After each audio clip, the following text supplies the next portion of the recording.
पाषाण युग वाली धमकी पर ईरान ने ट्रंप को रगड़ दिया है। अमेरिका और ईरान के बीच महायुद्ध के साथ मीम वॉर भी तेज हो गई है। अमेरिकी रक्षा मंत्री पीट हेगसेथ की पाषाण युग में भेजने वाली धमकी पर ईरान ने साइरस सिलेंडर का जिक्र कर ट्रंप का मजाक उड़ाया है। चलिए जानते हैं कि पूरा विवाद क्या है। 28 फरवरी से अमेरिका, इजराइल और ईरान के बीच छिड़ी भीषण जंग अब केवल युद्ध के मैदान तक सीमित नहीं है, बल्कि डिजिटल और कूटनीतिक मोर्चे पर भी यह लड़ाई उतनी ही आक्रामक हो गई है। एक तरफ जहां भारी बमबारी जारी है, वहीं दूसरी तरफ दक्षिण अफ्रीका स्थित ईरानी दूतावास ने सोशल मीडिया प्लेटफॉर्म एक्स पर डोनाल्ड ट्रंप और अमेरिकी नेतृत्व पर तीखा पलटवार किया है। दूतावास ने इस डिजिटल जंग के लिए प्राचीन इतिहास और व्यंग्यात्मक मीम्स का सहारा लिया है।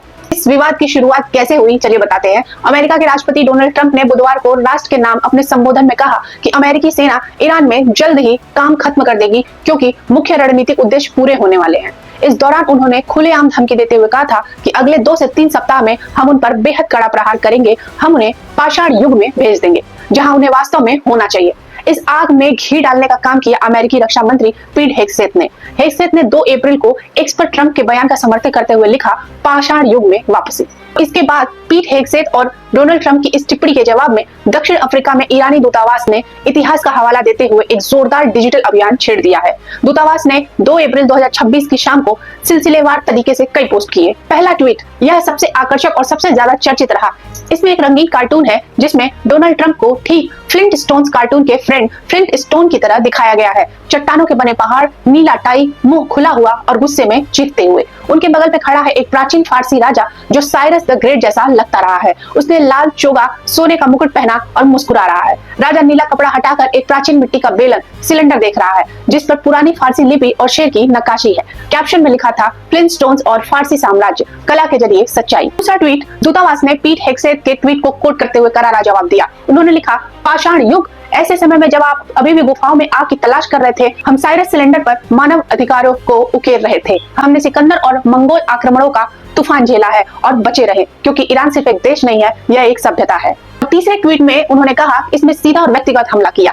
अपनी भड़ास निकालते हुए दूतावास ने अपने पोस्ट में सीधे ट्रंप की समझ पर सवाल उठाया और लिखा, ट्रंप के इतिहास के टीचर को ढूंढो, उनके बेवकूफ छात्र ने कुछ भी नहीं सीखा है। अब जरा जानते हैं कि ये साइरस सिलेंडर जिसका जिक्र ईरान ने किया है, वो आखिर है क्या।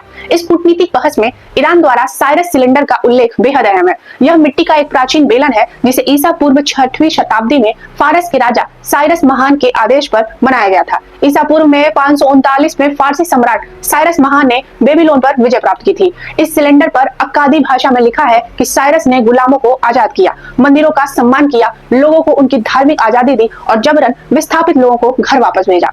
ब्रिटिश म्यूजियम में रखा यह सिलेंडर आज भी संयुक्त राष्ट्र द्वारा मानवाधिकारों का प्रतीक माना जाता है। ईरान का इस ऐतिहासिक धरोहर का इस्तेमाल यह साबित करने के लिए कर रहा है कि जब पश्चिमी दुनिया का एक बड़ा हिस्सा असभ्यता, फारसी साम्राज्य, आज का ईरान मानवाधिकारों और एक उन्नत समाज की सभ्यता की नींव रख रहा था। अब आगे देखते हैं कि अमेरिका इस मीम वाले पर क्या रिएक्शन देता है। ताजा अपडेट से जुड़े रहने के लिए प्लीज चैनल को सब्सक्राइब करें और अगर वीडियो अच्छी लगी हो तो लाइक करें।